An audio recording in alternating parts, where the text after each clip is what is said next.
পাঠ পরিস্থিতি বিষয় এসি মেশিনস 1666761 ষষ্ঠ পর্ব ইলেকট্রিক্যাল।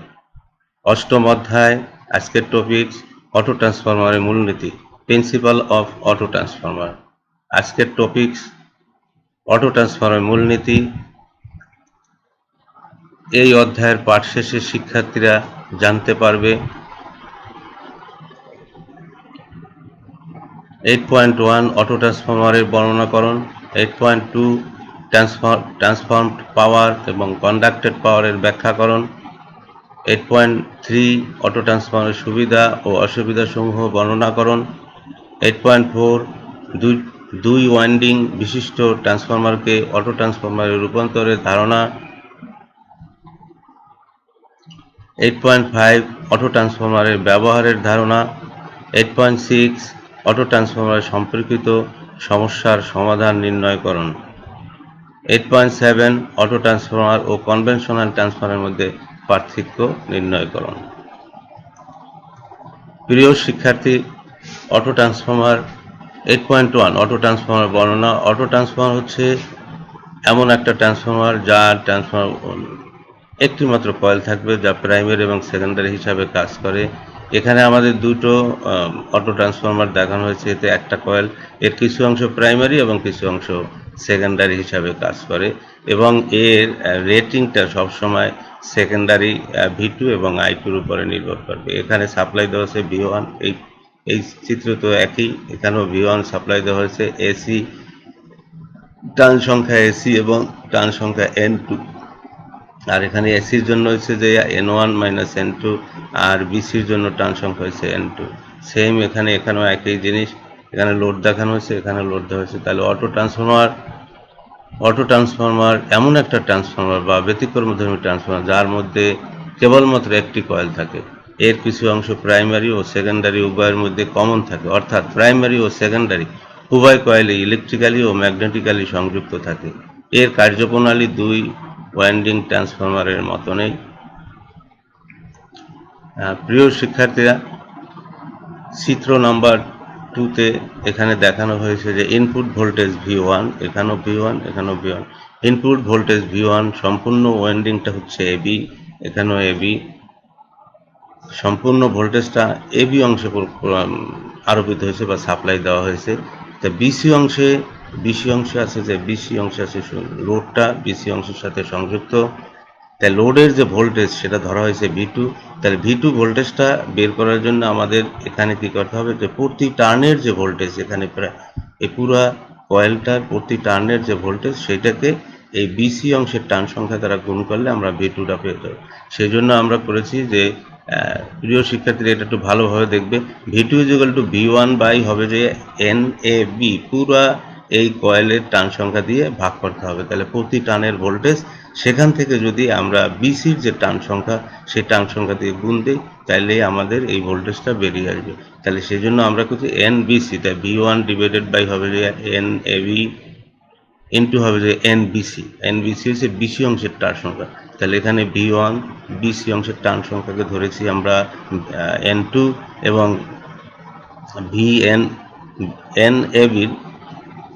NAB ধরেছি N1, পুরো অংশটা হচ্ছে যে N1। তাহলে আমরা এটাকে সিম্পলিফাই করলে পাবো যে N1 by N2 = V1 by V2 = হচ্ছে ট্রান্সফরমেশন রেশিও, যেটা আমরা একদম প্রথম চ্যাপ্টার থেকেই দেখিয়ে আসতেছি যে এটা হচ্ছে যে টার্ন সংখ্যা, মানে transformation of ratio transformer, primary turn সংখ্যা ডিভাইডেড বাই সেকেন্ডারি টার্ন সংখ্যা, primary voltage divided by secondary voltage, অথবা secondary current divided by primary current হচ্ছে যে ট্রান্সফরমেশন রেশিও। এটাকে আমরা এ দ্বারা প্রকাশ করি। চিত্রে I1 কারেন্ট এসি অংশে প্রবাহিত হয়েছে। I1 যে কারেন্টটা এখানে এসি অংশে প্রবাহিত হয়েছে, এবং I2 - I1টা হচ্ছে যে বিসি অংশে প্রবাহিত হচ্ছে। এই অবস্থায় অটো ট্রান্সফরমার দুই ওয়াইন্ডিং বিশিষ্ট ট্রান্সফরমার মতোই কাজ করে। তার এসি অংশ থাকবে তার প্রাইমারি অংশ, এবং বিসি অংশ থাকবে তার সেকেন্ডারি হিসাবে কাজ করবে। প্রিয় শিক্ষার্থীরা, এখন দেখো যে যখন এই অটো ট্রান্সফরমারে আমরা আউটপুট টার্মিনালে যখন লোড সংযুক্ত করব, তখন এখানে কি হবে, I2 কারেন্ট প্রবাহিত হবে। এই কারেন্ট সরবরাহ করার জন্য উভয় ওয়াইন্ডিং মানে এই প্রাইমারি ওয়াইন্ডিং এবং সেকেন্ডারি ওয়াইন্ডিং উভয় ওয়াইন্ডিংয়ের লোড কারেন্টের অংশের উপস্থিতি থাকতে হয়। একটি অংশ পজিটিভ ডিরেকশনে এ থেকে সি, আরেকটি অংশ অন্য ওয়াইন্ডিংয়ের লোড কারেন্টের অপর অংশ পজিটিভ বি টু সির দিকে বি থেকে সি তে যায়। লোড কারেন্ট উভয় অংশে তাদের নিজস্ব পজিটিভ ডিরেকশনে ফেজের অভিমুখে থাকে। তাদের মান এমনভাবে হয় যাতে বিসি অংশের অ্যাম্পিয়ার টার্ন এবং এসি অংশের অ্যাম্পিয়ার টার্ন দ্বারা সমতা রক্ষা করে। বিসি অংশের অ্যাম্পিয়ার টার্ন এবং এসি অংশের অ্যাম্পিয়ার টার্ন দ্বারা সমান থাকে।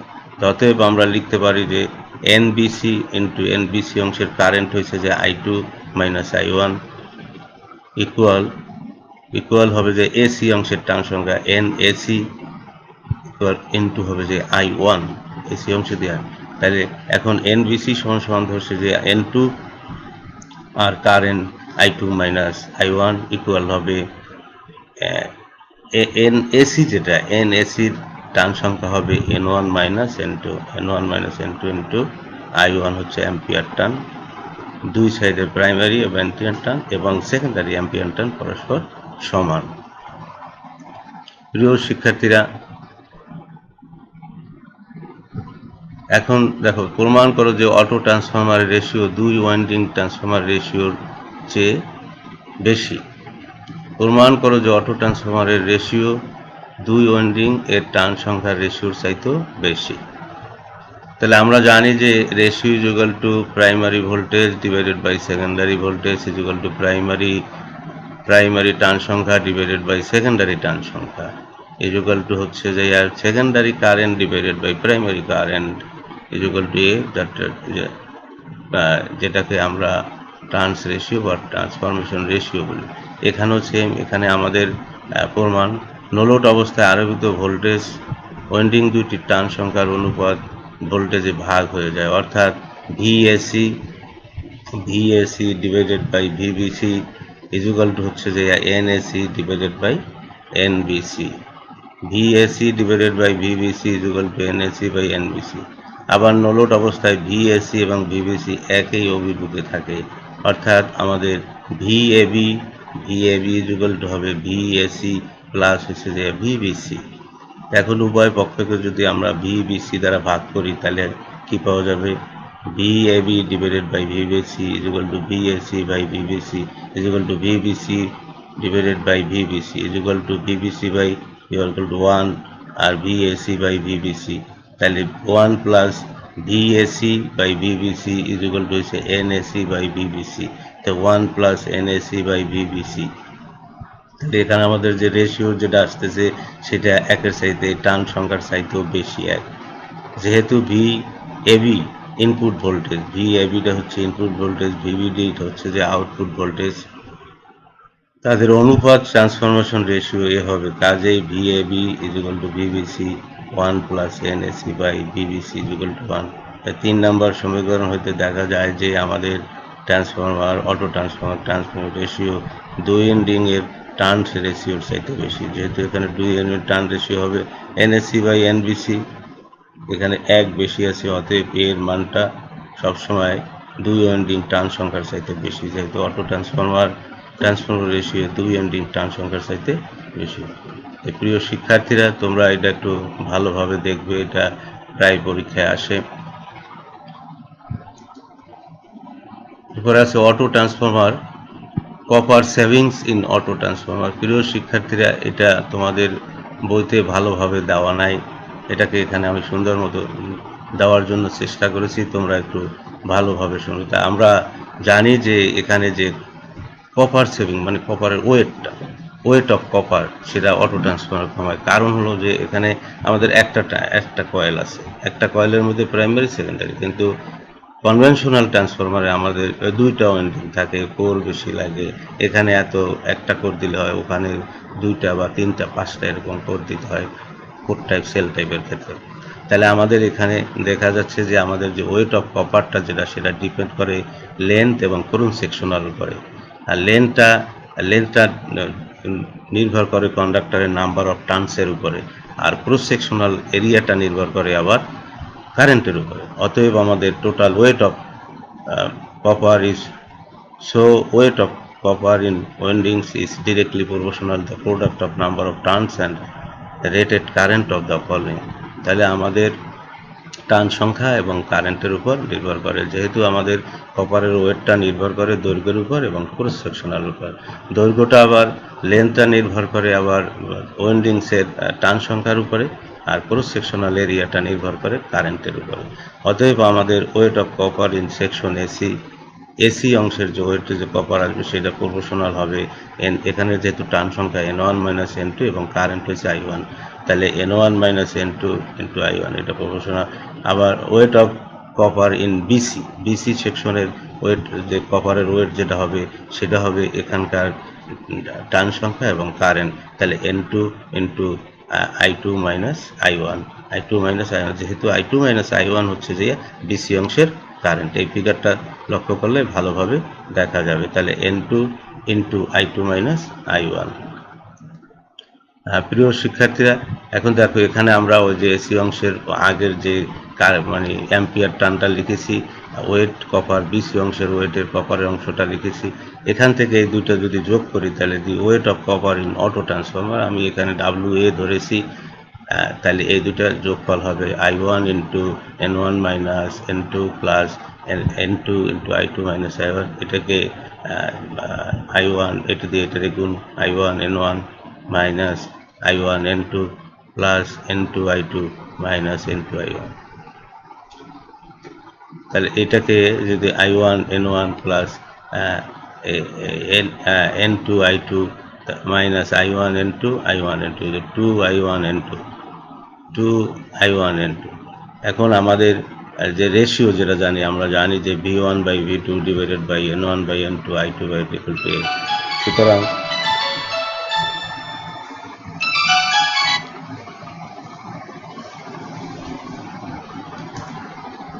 সুতরাং অ্যাগেন V1 বাই 2, তাহলে এখান থেকে আমরা পাইতেছি যে V1 into N1 into I1 N1 into I1 is equal to N2 into I2।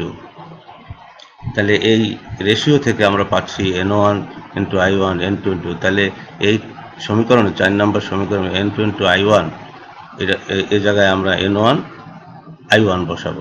From equation 4 and 5 we have W equal to I1 N1 plus N2 I2 পরিবর্তে আমরা বসাবো N1 I1 minus 2 I1 N2 is equal to 2 I1 N1 minus 2 I1 N2, এখানে 2 I1 N1 minus I1 N2, equation number 6। এটা পেলাম আমরা auto ট্রান্সফরমারের ক্ষেত্রে যে wait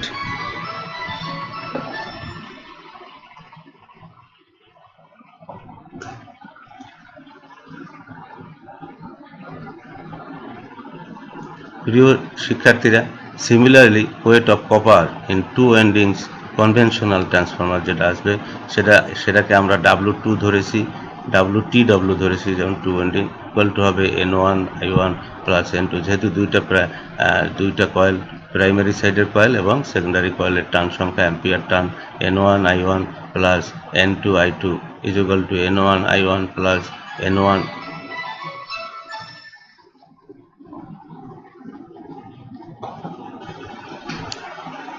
N1 I1 plus N1 I1 is equal to 2, যেহেতু আবার ওই যে N2 I2 is equal two আমরা পাইছি N1 I1, তাহলে 2 N1 I1 equal to equation number 7। Now weight of copper in auto transformer আর weight of copper in two windings conventional transformer, WA divided by WTW equal to 2 N1 minus N1 into I1 minus N2 into I1 2 N1 I1। তাহলে এটাকে simplify করলে আমরা পাবো 1 minus N2 by N1, তাহলে 1 minus 1 by A, যেহেতু আমাদের N2 by N1 is equal to হচ্ছে যে রেশিও তার বিপরীত, তাহলে 1 বাই A। অতএব আমরা পাইতেছি WA, তাহলে অটো ট্রান্সফরমারের weight is equal to 1 by এত WT। তাহলে এখন কপার যে সেভিংস হবে সেটা হচ্ছে WT মাইনাস W1। তাই 2 ওয়াইন্ডিংস থেকে অটো ট্রান্সফর্মার ওয়াইন্ডিংটা বাদ দিলে আমরা পাবো যে 1/A is equal two WT। তাহলে এখন দেখা যাচ্ছে যে 2 ওয়াইন্ডিং এর যে ওয়েট, কপারের যে ওয়েট, সেটাকে রেশিও দ্বারা ভাগ আসতেছে। তাহলে আমাদের সুতরাং copper saving 1/A equal to WT equal to 1/A the weight of copper in 2 winding conventional transformer. Therefore the savings of copper depends on 1/A। তাহলে এর মান যত বেশি হবে কপার সেভিং তত কমে যাবে। The low value of A more savings of copper in materials। তো এর মান যত কমে যাবে তত আমাদের কপার সেভিংটা বেশি হবে। তো এটাই হচ্ছে যে আমাদের অটো ট্রান্সফরমার কপার সেভিংস।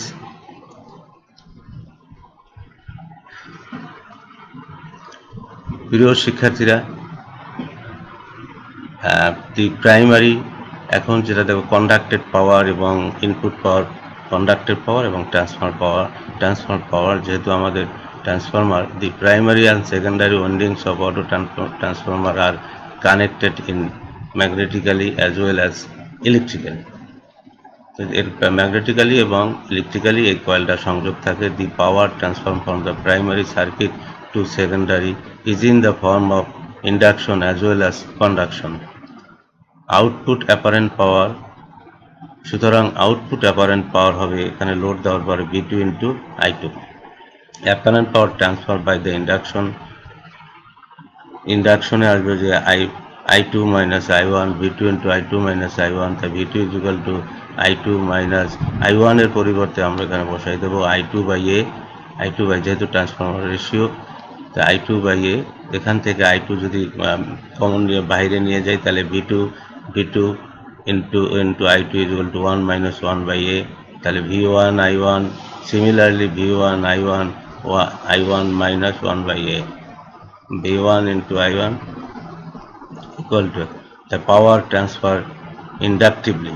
সুতরাং power transfer P power input power into 1 minus A, power transfer conducted, তার পাওয়ার ট্রান্সফার আর হচ্ছে পাওয়ার কন্ডাক্টেড। পাওয়ার ইনপুট থেকে পাওয়ার ট্রান্সফার বাদ দিয়ে দিলে আমাদের যে ভ্যালুটা আসবে সেটা করলে সিম্পলিফাই করলে input power into 1/A, input power into A, অথবা P কন্ডাক্টেড, P ইনপুট থেকে P ট্রান্সফার বাদ দিলে হবে। তা P ট্রান্সফারটা বাইর করবো আমরা ইনপুট পাওয়ার ইন্টু 1/A। প্রিয় শিক্ষার্থীরা, 8.3 অটো ট্রান্সফরমার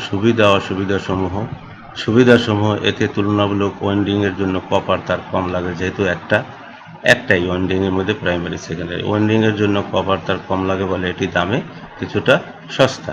এর কর্মদক্ষতা অপেক্ষাকৃত বেশি এবং ভোল্টেজ রেগুলেশন কম, অর্থাৎ ভালো।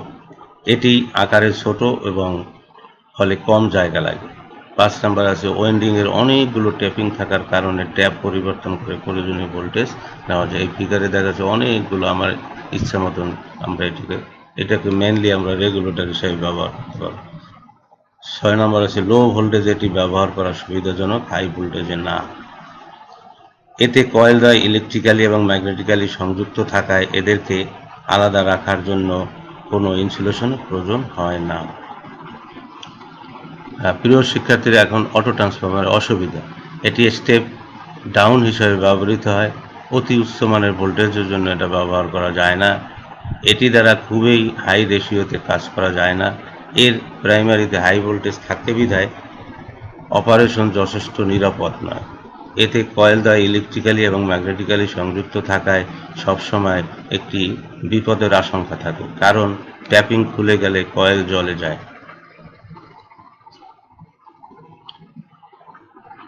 প্রিয় শিক্ষার্থীরা, 8.4 দুইটি ওয়াইন্ডিং বিশিষ্ট ট্রান্সফরমারকে অটো ট্রান্সফরমার রূপান্তর। Convert the 2 winding transformer into the auto transformer. দুইটা ওয়াইন্ডিং আছে এখানে, সেই দুইটা ওয়াইন্ডিংকে আমরা কিভাবে অটো ট্রান্সফরমার হিসেবে তৈরি করতে পারবো। এখানে প্রাইমারিতে আছে 2400 ভোল্ট, সেকেন্ডারি আছে 240 ভোল্ট। এটাকে আমরা যখন এই প্রাইমারির সাথে সেকেন্ডারি ভোল্টেজটা যখন যোগ হবে তখন অ্যাডিটিভ হিসাবে আসবে, পোলারিটি হিসাবে। আর যখন এটা থেকে বিয়োগ হয়ে যাবে তখন সাবট্রাকটিভ হিসাবে আসবে। তাহলে দুই ওয়াইন্ডিং বিশিষ্ট যে কোনো ট্রান্সফরমারকে স্টেপ আপ বা স্টেপ ডাউন বা স্টেপ আপ অটো ট্রান্সফরমার রূপান্তর করা যায়। পাশের চিত্রে 11.b এটাকে অটো ট্রান্সফরমার পোলারিটি চিহ্নিতকরণ করা হয়েছে। এখান থেকে এখানে উপরে একটাই একই যোগ হবে।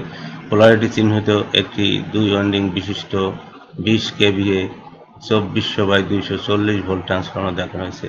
এটির হাই ভোল্টেজ লো ভোল্টেজ সাইডে অ্যাডিটিভ পোলারিটিতে সংযোগ করলে তা স্টেপ আপ হিসাবে ট্রান্সফরমার হিসেবে থাকবে।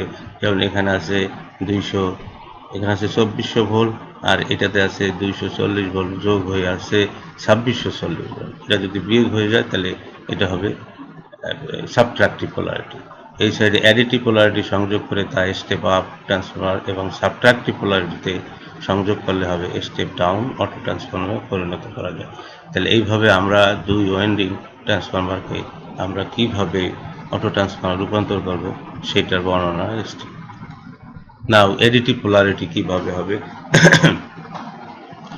অ্যাডিটিভ পোলারিটির সংযোগ চিত্র 11 নম্বরের সিতে যেটা দেওয়া আছে।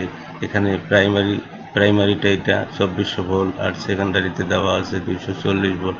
যদি এই 2400 ভোল্টের সাথে এটা যোগ হয়েছে তাহলে অ্যাডিটিভ হবে। উক্ত সংযোগ কমন টার্মিনাল দ্বয় যথাক্রমে উপরের দিকে এবং নিচের দিকে রেখে পুনরায় অঙ্কন করা হলো। অ্যাডিটিভ পোলারিটির ফলে বিএস হবে 2400 যোগ 240 ভোল্ট অর্থাৎ 2640 ভোল্ট। এখানে বিপি হচ্ছে যে 2400 ভোল্ট প্রাইমারি ভোল্টেজ, আর আউটপুট ভোল্টেজ বিএসটা হয়ে যাচ্ছে 2640। তো 11 নং ডি এর চিত্রে কমন টার্মিনালের দিকে কমন ওয়াইন্ডিং কারেন্ট আইসি প্রবাহিত হচ্ছে। তাহলে আইসি হবে যে I1 মাইনাস I2। অতএব ট্রান্সফরমার একটি স্টেপ আপ অটো ট্রান্সফরমার পরিণত হয়েছে। এই অবস্থায় অটো ট্রান্সফরমার কেভিএ রেটিং উল্লেখযোগ্য পরিমাণে বৃদ্ধি পাবে। প্রিয় শিক্ষার্থীরা, এরপরে আছে সাবট্রাকটিভ পোলারিটি। 12 এ চিত্র 12 এতে দেখানো হয়েছে সাবট্রাকটিভ পোলারিটির চিত্র। সাবট্রাকটিভ পোলারিটির জন্য সংযোগ দেখানো হয়েছে বিওসি চিত্রদ্বয় কমন টার্মিনাল যথাক্রমে উপরের দিকে এবং নিচের দিকে। কমন টার্মিনাল একটা উপরের দিকে আর একটা নিচে, একটা উপরের দিকে আর একটা নিচের দিকে, একটা এদিকে আর একটা এদিকে, একটা আর একটার বিপরীত দেখানো হয়েছে। উপরের দিকে ও নিচের দিকে রেখে পুনরায় সংযোগ চিত্র অঙ্কন করা হয়েছে। এই ক্ষেত্রে কমন ওয়াইন্ডিং এর কারেন্ট কমন টার্মিনালের বিপরীত দিকে প্রবাহিত হয়েছে। এটি একটি স্টেপ ডাউন অটো ট্রান্সফরমার। এই কেভিএ রেটিং এ প্রচুর পরিমাণে বৃদ্ধি পায়, অর্থাৎ বিএস হচ্ছে 2400 মাইনাস 240 হচ্ছে 2160। তাহলে এখানে যখন সাপ্লাইয়ের চাইতে প্রাইমারির চাইতে সেকেন্ডারি ভোল্টেজ কমে যাবে তখন সেটা হবে স্টেপ ডাউন, আর যখন বেড়ে যাবে তখন সেটা হবে স্টেপ আপ এবং অ্যাডিটিভ, আর যখন কমে যাবে তখন হবে স্টেপ ডাউন এবং সাবট্রাকটিভ পোলারিটি। এটা আমরা পরবর্তী চ্যাপ্টারে আরও ডিটেলস পাবো পোলারিটি, সাবট্রাকটিভ এবং অ্যাডিটিভ পোলারিটি সম্পর্কে। প্রিয় শিক্ষার্থীদের, 8.5 অটো ট্রান্সফরমার ব্যবহার, ইউজেস অফ অটো ট্রান্সফরমার। এটি নিম্নলিখিত কাজে ব্যবহৃত হয়। আর্ক ফার্নেস ট্রান্সফরমার হিসেবে মিল কারখানায় ব্যবহৃত হয়। যে আর্ক ফার্নেস এখানে দেখানো হচ্ছে, আর্ক ফার্নেসে ইন্ডাস্ট্রিতে আমাদের মিল কলকারখানায় বা স্টিল মিলগুলোতে বা রিলোডিং মিলগুলোতে এগুলো আর্ক ফার্নেস হিসেবে ট্রান্সফরমার ব্যবহার করা হয়। ডিস্ট্রিবিউশন লাইনে ভোল্টেজ ঘাটতি পূরণের জন্য যেটা আমাদের 3 ফেজ আমাদের ডিস্ট্রিবিউশন বা ট্রান্সমিশন লাইনে, এখানে ফিডার লাইনে যে রেগুলেটিং ট্রান্সফরমার হিসাবে বা বুস্টার ট্রান্সফরমার, এটা এই অটো ট্রান্সফরমারটা ব্যবহার করা হয়ে থাকে। 3 আছে বড় 3 ফেজ ইন্ডাকশন মোটর এবং সিনক্রোনাস মোটর স্টার্ট দেওয়ার জন্য এটাকে কম্পেনসেটর অথবা অটো স্টার্টার হিসেবে ব্যবহার হয়। এখানে আমাদের সিনক্রোনাস মোটর আছে, এই মোটরকে অটো ট্রান্সফরমার দ্বারা আমাদের স্টার্ট করা অথবা এখান থেকে ভোল্টেজ যে ঘাটতি সেটাকে পূরণ করার জন্য এটা সিনক্রোনাস মোটর স্টার্টিং, এটা হচ্ছে auto transformer 3 phase induction motor starter. এটা অটো ট্রান্সফরমার। এখানে স্টার বা ডেল্টা যেভাবে কানেকশন দিয়ে এইটাকে আমরা, এটা হচ্ছে যে আমাদের auto transformer 3 phase induction motor starter, আর এটা হচ্ছে synchronous motor starter. Synchronous motor সম্পর্কে আমরা পরবর্তী সেমিস্টারে জানতে পারবো। 4 আছে ডিসি সিস্টেম, 3 তার ব্যালেন্সের ন্যায় নিউট্রাল পাওয়ার জন্য এবং রাজপথ আলোকিত করার জন্য ব্যবহৃত, অর্থাৎ ব্যালেন্সারের মতো এটি ব্যবহৃত হয়। এখানে একটা অটো ট্রান্সফরমার দেওয়া আছে, এটা 3 phase supply, DC 3 wire supply. এটা ব্যালেন্সিং কয়েল। আর এখানে কমন টার্মিনাল বাড়ি করার জন্য, নিউট্রাল বাড়ি করার জন্য এখানে ভোল্টেজ আছে 480, তারপর অর্ধেক নিউট্রাল। সেম এটা একটা ব্যালেন্সার, 3 ওয়্যার ব্যালেন্সার। এখানেও নিউট্রাল আছে। এটা 480 ভোল্টেজ, এখানে 240 300 voltage different, positive outer negative outer. যেহেতু এটা ডিসি, এত পজিটিভ আউটার, ইনার আউটার বা নেগেটিভ আউটার, আর হচ্ছে নিউট্রাল। ডিসি 3 তার ব্যালেন্সার সিস্টেম। 5 হয়েছে ভ্যারিয়াক, যেটা আমরা মানে পরীক্ষাগারে বা আমাদের ল্যাবগুলোতে সবসময় দেখা, প্রিয় শিক্ষার্থীরা তোমরা ল্যাবে এই এই ভ্যারিয়াকগুলো দেখবা। এই ভ্যারিয়াকগুলো দিয়ে আমরা ভোল্টেজ আপ ডাউন করে প্র্যাকটিক্যাল করানো হয়ে থাকে। এটা ভ্যারিয়াক হিসাবে অটো ট্রান্সফরমারটা বেশি ব্যবহৃত হয়। তারপর আছে রেডিও ইলেকট্রনিক্স, এটা ব্যবহার করা হয়। এখানে আমাদের একটা synchronous pulse auto transformer current ratings এটা দেখানো হয়েছে। এখানে একটা আছে ইনভার্টার এবং চেঞ্জ করে অটো ট্রান্সফরমার দিয়ে ভোল্টেজটাকে মানে ঠিক করা হচ্ছে অটো ট্রান্সফরমার। এখানে একটা স্পিকার দেওয়া হচ্ছে, স্পিকারের অটো ট্রান্সফরমার স্পিকারের মধ্যে কাজ করতেছে। এটা রেডিও ইলেকট্রনিক্স এর আমাদের ব্যবহৃত হচ্ছে। প্রিয় শিক্ষার্থীরা, 8.6 অটো ট্রান্সফরমার সম্পর্কিত সমস্যার সমাধান। Solve problem related to the auto transformer. প্রয়োজনীয় সূত্রগুলি: primary line current KB into 1000 divided by V1, secondary line current I2 এটা দেওয়া আছে কেবি ইন্টু 1000 হলো V2, rating of V2 I2 divided by 1000। Transformer ratio ওইটা আগেরটাই আছে। আর transfer power P transfer to V1 I1 into 1 by A, the power input into 1 by A, the P input is equal to এত, অথবা P conducted P input minus P transfer। এই সূত্রগুলো দ্বারা আমরা অঙ্ক করব। এখন একটা অঙ্ক চলে যায়। প্রিয় শিক্ষার্থীরা, প্রশ্ন 1, একটি auto transformer primary voltage V1 116 volt এবং সেকেন্ডারি ভোল্টেজ 80 ভোল্ট এ 4 কিলোওয়াট লোডে একক পাওয়ার ফ্যাক্টরে সরবরাহ করে। বের করো ট্রান্সফার পাওয়ার এবং কন্ডাক্টেড পাওয়ার। তাহলে এখানে দেওয়া আছে V1 116, secondary V2 80 voltage, transformer ratio V1 by V2 1.45, power input 4 kilowatt অর্থাৎ 4 ইন্টু 1000 4000 ওয়াট। পাওয়ার ট্রান্সফার বাইর করতে হবে এবং কন্ডাক্টেড পাওয়ার। তাহলে আমরা জানি যে solution transfer power P transfer equal to P input 1 minus A, তারপরে 4000 1 মাইনাস A হচ্ছে 1.45 ইজ ইকুয়াল টু হবে যে 1241.38 ওয়াট। আর P কন্ডাক্টেড পাওয়ার হবে যে ইনপুট পাওয়ার থেকে আমাদের এই পাওয়ারটা বাদ দিতে হবে P ট্রান্সফার। ইনপুট পাওয়ার হচ্ছে 4000 এবং 1241.38 ইজ ইকুয়াল টু 2758.62 ওয়াট। এটা হচ্ছে যে P কন্ডাক্টেড। তাহলে এটা একটা সহজ অঙ্ক, এই ধরনের অঙ্ক পরীক্ষায় থাকে মাঝে মাঝে। তাহলে তোমরা এটা চেষ্টা করবে। এরপরে দেখো প্রশ্ন 2, একটি অটো ট্রান্সফর্মারের মাধ্যমে 2300 ভোল্ট সাপ্লাই হতে 460 ভোল্টে রূপান্তর করতে 1000 kVA লোড সরবরাহ করা হলো। তাহলে বের করো 2 ওয়াইন্ডিং এর প্রতিটি কারেন্ট এবং ভোল্টেজ রেটিং। KVA রেটিং যখন সাধারণ ট্রান্সফরমার হিসেবে ব্যবহার করা। এখানে আমাদের একটা অটো ট্রান্সফরমার দেওয়া আছে, এখানে 100 kVA। তাহলে এখানে আমাদের এখানে যে ভোল্টেজ যেটা আছে 2300 ভোল্টেজ V1 এবং I2 কারেন্ট যেটা আসবে, তাই ভোল্টেজ ইন পোর্শন আমাদের যেটা বের করতে হবে, ভোল্টেজ ইন পোর্শন VAB। এখানে VAB equal to V1 minus V2। তাহলে V1 আছে যে 2300 ভোল্ট, V2 আছে যে 460 ভোল্ট। তাহলে V1 মাইনাস V2 করলে আসবে 1840 ভোল্ট। তা আউটপুট কারেন্ট I2 হবে এখানে KVA 100 into 1000 divided by voltage হচ্ছে 460 ইকুয়াল টু 217.39 অ্যাম্পিয়ার। তাহলে input current in portion AB is equal to I1 is equal to 100 into এত বাই 2300, তাহলে 43 এত। আর ভোল্টেজ হয়েছে 1840 ভোল্ট, আর কারেন্ট পাচ্ছি 43.48 অ্যাম্পিয়ার। সুতরাং কারেন্ট ইন পোর্শন বিসি অংশের যে কারেন্ট সেটা হবে I2 মাইনাস I1, তাহলে 217 minus 3 minus 43.4 it is equal two 173.91 ampere. when auto transformer connection in two winding transformer, তাহলে আউটপুট ভোল্টেজ হচ্ছে যে V2 460 volt V2, output current BC হচ্ছে এত, তাহলে KVA rating of two winding transformer V2 is equal to IBC equal to 1000, তো 1000 V2 auto transformer সবসময় KVA রেটিংটা হবে secondary অনুপাতে, তাহলে 80 KVA। তাহলে আগে আমাদের রেটিং ছিল 1000 কেভি, এখন এখানে যে লোড দেওয়ার পরে যে 173.91 অ্যাম্পিয়ার এবং 400 ভোল্ট যদি আমরা গুণ করি, এটা ভাগ করি 1000 দিয়ে ভাগ করে থাকে 80 ভোল্ট, তাহলে আমরা অটো ট্রান্সফরমার টু ওয়াইন্ডিং এর অনেক পার্থক্য, প্রায় 20% বেশি বা 20 থেকে 25% বেশি অটো ট্রান্সফরমার হিসাবে ব্যবহার করলে আমরা এখানে 100 আর এখানে 80, মানে 5 ভাগের 1 ভাগ বা 20% বেশি পাবো।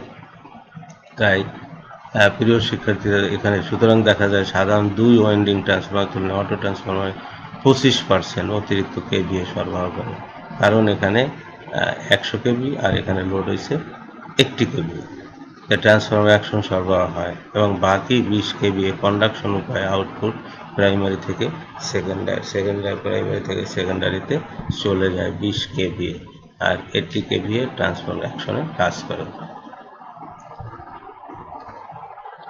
প্রিয় শিক্ষার্থীরা, 8.7 অটো ট্রান্সফরমার কনভেনশনাল ট্রান্সফরমার মধ্যে পার্থক্য। অটো ট্রান্সফরমার এতে একটি মাত্র ওয়াইন্ডিং প্রাইমারি ও সেকেন্ডারি ওয়াইন্ডিং হিসাবে থাকে, আর এতে প্রাইমারি সেকেন্ডারি উভয় ইলেকট্রিক্যালি ম্যাগনেটিক্যালি সংযুক্ত থাকে, খরচ কম, ভোল্টেজ ড্রপ কম, ফলে ভোল্টেজের রেগুলেশন ভালো, এর দক্ষতা বেশি, কপারের পরিমাণ কম লাগে। অটো ট্রান্সফরমার দুই ওয়াইন্ডিংয়ের কনভেনশনাল আলাদা দুইটি ওয়াইন্ডিং, এদের একটিকে প্রাইমারি অপরটিকে সেকেন্ডারি বলে। এতে প্রাইমারি সেকেন্ডারি শুধু ম্যাগনেটিক্যালি সংযুক্ত থাকে, ইলেকট্রিক্যালি সংযুক্ত হয়, খরচ বেশি, এতে ভোল্টেজ ড্রপ বেশি হয়, ফলে এর ভোল্টেজ রেগুলেশন ভালো নয়, এর দক্ষতা তুলনামূলকভাবে কম, এতে কপারের পরিমাণ তুলনামূলক বেশি লাগে, আর এখানে কপার সেভিংস হয় অটো ট্রান্সফরমারে। বাড়ির কাজ। অটো ট্রান্সফরমারের কার্যক্রমের চিত্র সহ লিখো। দেখাও যে বাড়ির কাজ। 1 নম্বর প্রশ্ন, অটো ট্রান্সফরমার কার্যক্রমের চিত্র সহ লিখো। দেখাও যে অটো ট্রান্সফরমার কপার সেভিং ট্রান্সফরমারের রেশিও এর মানের উপর নির্ভরশীল। দেখাও যে 3 নম্বর কোশ্চেন, দেখাও যে অটো ট্রান্সফরমারের রেশিও দুই ওয়াইন্ডিং ট্রান্সফরমারের টার্ন রেশিওর চেয়ে বেশি।